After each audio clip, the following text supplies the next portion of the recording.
YCP ప్రభుత్వంపై ప్రజల్లో వ్యక్తమవుతున్న ప్రజా వ్యతిరేకతతో జగన్ రెడ్డి ప్రభుత్వం దొంగ ఓట్లపై ఆధారపడుతుందని కాకినాడ సిటీ మాజీ ఎమ్మెల్యే వనమాడి కొండబాబు ఆరోపించారు. కాకినాడ సిటీ నియోజకవర్గం సంబంధించి ఓటర్ ముసాయిదా జాబితాలో చేర్చిన దొంగ ఓట్లపై వనమాడి కొండబాబు జిల్లా కలెక్టర్కు ఆధారాలతో కూడుకున్న వినతిపత్రం అందజేశారు. అనంతరం ఆయన కలెక్టరేట్ ఆవరణలో మీడియాతో మాట్లాడారు. ఈ కార్యక్రమంలో పార్టీ నగర అధ్యక్షులు మల్లిపూడి వీరు, నాయకులు గదురు సాయిబాబా, తుమ్మల రమేష్, వమ్మి బాలాజీ, గుమ్మల వెంకటేశ్వరరావు, బొల్లోజు ఉమామహేశ్వరరావు, మూడే రాజుబాబు తదితరులు పాల్గొన్నారు.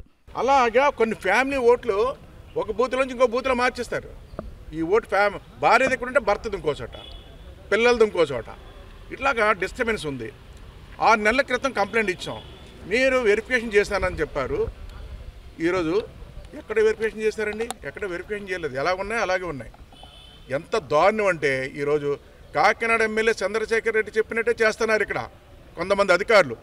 ఎవరు చేస్తున్నారని కూడా కంప్లైంట్ ఇచ్చాం. ఇప్పుడే కలెక్టర్ గారు చెప్పాం, అమ్మ మీకు గతంలో కూడా చెప్పాం, ఈరోజు వరకు సరి చేయలేదు. ఆ ఆఫీసర్లు ఇద్దరు ఉండడం వల్ల ఇది జరుగుతుందని కూడా చెప్పడం జరిగింది. ఇప్పుడు సరే యాక్షన్ తీసుకుంటామని చెప్పారనుకోండి, ఏదైనప్పుడు కూడా ఈ రోజున ఆ ఓట్లన్నీ తొలగించాలి. ఏదైతే మేము ప్రూఫ్స్ ఇచ్చామప్పుడు అన్ని ఆధారాలతో సాగించాం, అన్నీ తొలగించాలని కోరుతున్నాం. ఏదైనప్పటికీ ఈ ప్రభుత్వం ప్రజల్లో తీవ్ర వ్యతిరేకత వచ్చింది. ఆ వ్యతిరేకతతో ఓట్లు ఎవరు ఎగిరిన ఆలోచనతో దొంగోట్లతో నెగ్గాలని చూస్తున్నారండి. రాష్ట్ర వ్యాప్తంగా ఇదే పరిస్థితి ఉంది. కాకినాడ ఒకటే కాదు, రాష్ట్ర వ్యాప్తంగా ఇదే పరిస్థితి ఉంది.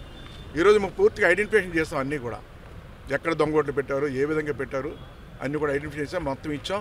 ఇవన్నీ సరి చేయాలని మీ ద్వారా కోరుకుంటున్నాం. అధికారులు అడిషనల్ కమిషనర్ నాగనరసింహరావు, రెండు ఆయన ఒక టీచర్గా పనిచేస్తూ ఆయన్ని ఇక్కడ కార్పొరేషన్లో బదిలీ చేయించి పెట్టుకున్నారండి. ఆయనతోనే దొంగోట్లు చేపిస్తున్నారు కృష్ణమోహన్. ఆయన ఒక టీచర్గా పనిచేసి ఆయన టీచర్గా ఉంటారు తప్ప ఆ కార్పొరేషన్లోకి ఎలా తీసుకొస్తారండి? కార్పొరేషన్లో తీసుకొచ్చి ఈరోజు ఇక్కడ ఈ దొంగోట్లు పెట్టడానికి నాగనరసింహరావు ఇద్దరు పెట్టి చేపిస్తున్నారు. ప్రూఫ్స్తో సాహిత్యం. అలాంటి ఇద్దరు అధికారులను తొలగించాలి ఇప్పుడు అర్జెంటుగా. అలాంటి వాళ్ళు పెడితే ఇంకా ఎలక్షన్ వాళ్ళే ఉంటారు, వాళ్ళే చేస్తారు ఈ తప్పుడు పనులు. వాళ్ళిద్దరిని కూడా తొలగించాలని ఈరోజు లెటర్ కూడా ఇవ్వడం జరిగింది కలెక్టర్ గారికి. ఏదైనప్పుడు కూడా ఈరోజు ఒక్క ఓటు దొంగోటు తొలగించలేదండి కాకినాడలో.